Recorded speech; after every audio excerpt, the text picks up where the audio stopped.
Spiky Bits.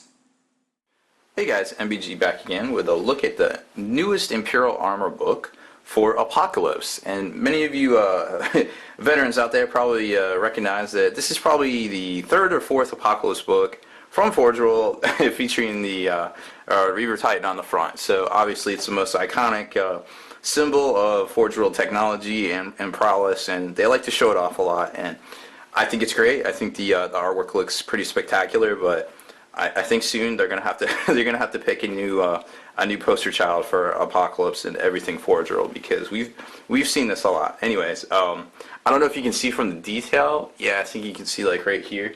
They CGI'd some little chains in here, like kind of hanging off the Reaver Titan there, which was pretty kind of cool to see. I didn't even notice it at first until I started studying the picture and stuff, because I thought it was kind of funny because like the whole city's like on fire, and then they got little cultists like running around, like there's one right there, like everything's like magma and like shimmering because of the heat, and there's little cultists like running around like nothing's going on. So I just thought it was kind of funny, so I started looking at it. But anyways, it's a great piece of art, and I really enjoy looking at it. But like I said, they're probably gonna have to change it soon. Anyways, this is the newest Apocalypse book for Imperial Armor, covering basically the 6th edition new Apocalypse rules, converting over some of the Forge World stuff to kind of fall in line with the new Apocalypse rules. And also, there's a few things in here that are quote-unquote 40K legal and such. So, just wanted to kind of give you guys a look. They debuted this at Games Day US this year, and some of us were able to get it. I unfortunately had to order it from them, but it came out the next week, so it wasn't that bad. So anyways, so let's kind of take a look. Obviously more great Reaver Titan artwork here. And we get going. Kind of taking a look at the table of contents. Now I think they had posted this online already. So you should probably be pretty familiar with the contents if this particular product even interests you at all. Obviously it's got some new authors and things, because it is kind of some new content, but also kind of not. So if we take a look, there's that stunning artwork that also graces the cover, but as well you can kind of see some of the cultists running around, some of the things I was looking at there, which is pretty neat to see. So if we take a look at each page here, basically. Oh wait, hold on, I want to show you. My Post-its got stuck together. Here it is.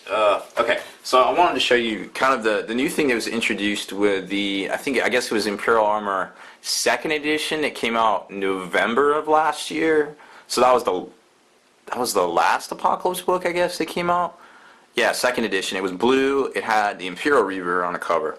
Anyways, they started putting this 40K stamp on things in that book.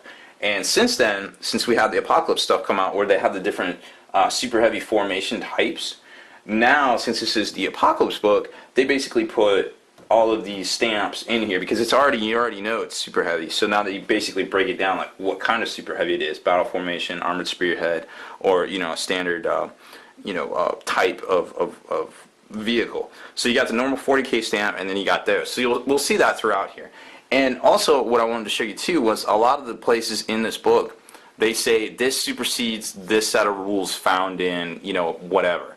So that was kind of neat to see too. So because there's a lot of confusion. There's a lot of sets of rules out there, to be honest. So here's the Chaos Reaver Battle Titan, and a couple of changes to this particular model is now you can actually mark it, and it has it gets benefits based on the mark, which is pretty cool. It is obviously a super heavy walker. And now something I wanted to point out to everybody that I don't think they noticed, and I just picked up on it too, and I'm really glad they kept it in there because I spent like $60 on the stupid thing, was you can actually take the turbo laser destructor that's on the Warhound, and you can replace the apocalyptic missile launcher up here, so you actually have the turbo laser kind of sticking on top, sticking out, if you really want to like get super crazy with the D weapons in your games, which I thought was kind of neat. So I picked one up just because I want to try to have as many versions of competitive play as possible, just depending on what I'm going up against. Because let's face it, if you go up against any of the Eldar Titans with the holofields, they're pretty stupid hard to kill. So you kind of need all the advantages you can get at this point. Alright, so we got that, and like I said, some of the places here's the new Warhound. Okay, so I wanted to show you this. So here's the Chaos Storm Eagle Assault Gunship. Now, Storm Eagle's been around for, I guess, about a year now. I think it debuted in the Imperial Armor Aeronautical book. So it's got the 40K stamp, and then it'll give you, hey, this counts as this in basically normal games of 40K, which I guess they call them Eternal War scenarios now. So anyway, so that's just kind of a little heads up there to kind of how that works. What did I flip to this one here? I'm not really sure why I flipped to this page, but anyways, let's take a look at it. Here's the Hornet Squadron, which is kind of a recent addition. I think it was in Imperial Armor, I want to say 11, the Doom of Myanmar or whatever it's called. So it's got some new updated rules. Originally this was really the only Eldorado vehicle with ballistic skill 4. Now pretty much everything has ballistic skill 4, so that's nice. This particular Sky Reaver Corsair raiding force is a battle formation, so it's going to be this, and this, which is kind of cool to see. It's not just, things that are in the Apocalypse book, they're also in this one as well. So just kind of some stuff to keep in mind there. If we flip to here, now another thing that I noticed in this book was, like, for instance, the Hierophant, which is in the actual Apocalypse book.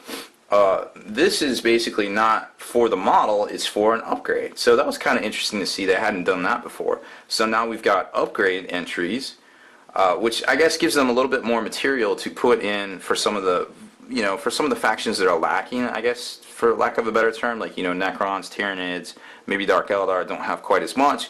Well, now they have the upgrade ability, which was pretty cool. I think this kind of lost a little bit of its oomph in the new rules, but I was a little disappointed.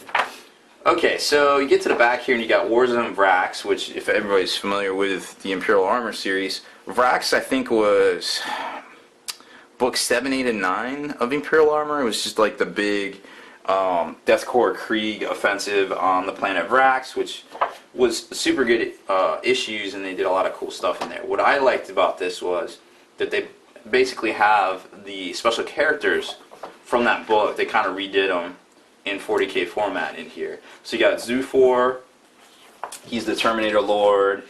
You got the Scion of Alpharius, I don't think they ever made him. Hector Rex, he's the big Drago looking kind of dude with the Inquisition shield and the sword that you see a lot of people using as their Drago.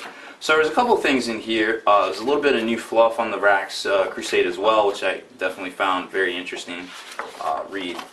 So that's pretty much it for Apocalypse. I mean, like I said, it was an update for a lot of the Forge World units, which was kind of cool to see, and obviously some stuff needed to be updated. And it's a good book. I mean, I think it's generally cheaper than the normal Imperial Armor. So if you get an opportunity to pick it up and Apocalypse is your thing, it's probably worth picking up. It's a good book, good read. It's got a lot of good fluff, a lot of rules updates as well. We've got the third change for the Lucius pattern, Dreadnought Assault Drop Pods. So they've changed those things 3 times in the past 3 years, actually. So haven't got a lot of mileage out of this recently, but it is what it is. Anyways, that's the game we play. And a lot of times, it's not really about the competitive nature of it. It's about forging our own narrative. So, that's what it is. Anyways, I think it's a great buy. Definitely check it out if you're into Apocalypse. I'm MBG Rob Bear. Thanks for watching my video. Spiky Bits.